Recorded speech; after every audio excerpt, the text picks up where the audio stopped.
Jauna konspirācijas teorija. Mēs tikko esam saņēmuši ziņas no ārlietu ministrijas un arī no iekšlietu ministrijas un arī no valsts veterinārā dienesta, ka ir atklāta jauna Krievijas energosabotāža konspirācija. Tātad, vai jūs esat pamanījuši,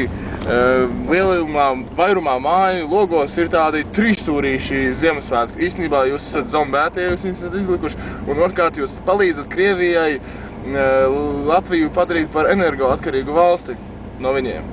Tāpēc jautājums.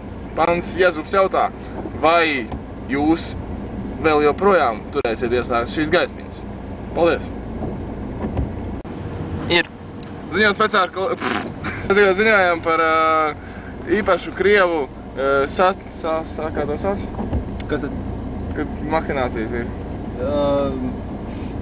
Sabotāžu. Sabotāžu un vēl ir kas? Kā šeit te, kad ir konspirācija?